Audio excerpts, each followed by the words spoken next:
Welcome to the Explainer. If you're getting ready for competitive exams, you already know there are some topics you just can't skip. Natural resources is definitely one of them. So today, we're diving deep into the questions that have shown up in past papers, giving you the core knowledge you absolutely need to have.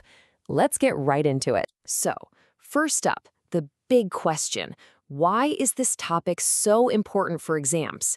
Well, the thing is, natural resources are at the crossroads of everything: geography, economics, and environmental science. You really can't understand one without the others. That's why it's a favorite for examiners in major government exams. If you can get this right, you're already ahead of the game. Okay, before we jump into the really tricky questions, we have to make sure we're all on the same page with the basics.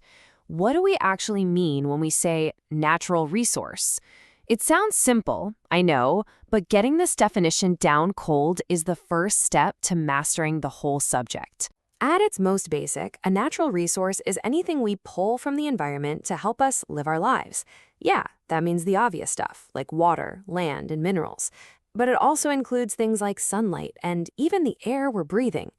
The key takeaway here is that literally every single man-made thing, from the phone in your hand to the cup on your desk, started out as some kind of natural resource. All right, now we're getting into something examiners absolutely love: classifications.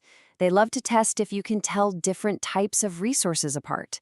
So we're going to break down the most important categories, one by one, so you're ready for any question they throw at you. First up is classifying them by their origin. This one's pretty straightforward. You've got biotic resources, which come from the biosphere. That's living or once living things. So think forests, animals, and even fossil fuels, like coal, which came from ancient plants. And on the other side, you've got abiotic resources. These are the non-living things, like water, land, air, and minerals, like iron ore. Simple, right? Next, let's look at resources based on their stage of development. You want to pay close attention here, because this four-stage model is a gold mine for exam questions. First, you have potential resources. We know they exist, but we aren't using them yet. Think of an untapped oil field somewhere. Then you have actual resources, which are the ones we've surveyed and are using right now, like active coal mines. A reserve is just a part of an actual resource that we know we can use profitably in the future. But the most interesting one is stock. These are resources we found, but we just don't have the tech to use them yet. The perfect example? Using hydrogen to fuel all our cars.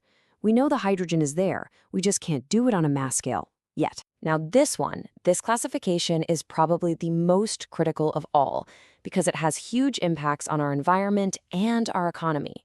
Renewable resources are the ones that nature can replenish, like sunlight, wind, and water. But non-renewable resources, like minerals and fossil fuels, took millions of years to form. The bottom line is, once we use them up, they are gone for good. Understanding this difference is absolutely key to understanding the challenges we face today. Okay, let's bring it all home. Exam questions aren't just going to ask for definitions. They're going to test if you know where these resources are located inside India. Knowing what's found where is essential. So let's take a look at India's resource map. You ready for this number? It's a big one. A mind-blowing 97% of all of India's coal reserves are found in the basins of just 4 rivers: the Damodar, the Son, the Mahanadi, and the Godavari. That's an incredible concentration, and it's exactly the kind of specific fact that could show up on an exam. This table right here gives us a great snapshot of India's mineral wealth. Now, don't feel like you have to memorize every single detail. Instead, focus on the big patterns. The Northeastern Plateau, that's your Chota Nagpur and Odisha region, is a total powerhouse for iron ore, coal, and mica.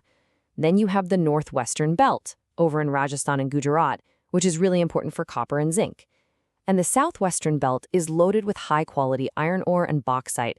This is prime material for those match-the-following types of questions. And hey, let's not forget one of our most precious resources of all, our soil. This chart makes it super clear. Alluvial soil is the dominant type, covering almost half the country. This is that super fertile soil you find in the Great River Plains, and it is the absolute foundation of India's agriculture.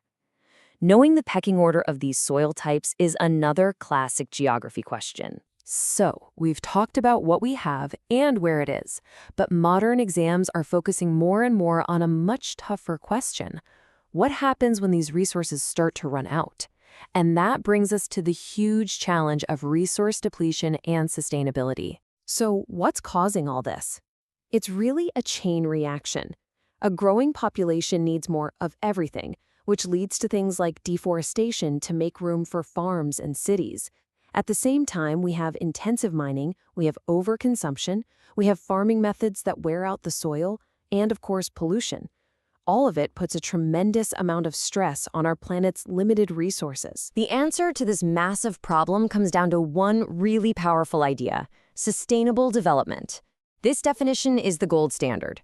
It's all about finding a balance. It means meeting our needs today, but without making it impossible for future generations to meet their own needs.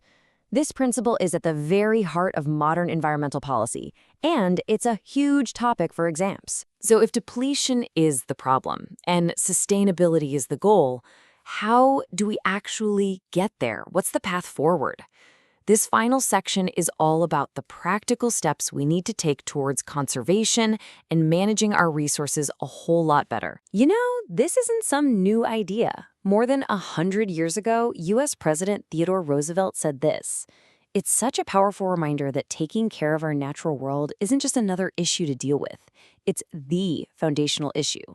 If we don't get this right, nothing else we do will really matter." So how do we actually put conservation into practice? Well, it takes a whole bunch of things working together. We have to control pollution, protect biodiversity with parks and sanctuaries, get smarter about how we use land, and manage our forests and water sustainably. But you know what holds it all together? Public awareness. Because none of these solutions will stick without widespread public support. And that brings us to the end. We've defined resources, we've classified them, we've mapped them across India, and we've looked at the challenges of using them wisely. So we'll leave you with this one last, really important question to think about. It's a question that doesn't just challenge our leaders, but every single one of us. Thanks for joining us on The Explainer.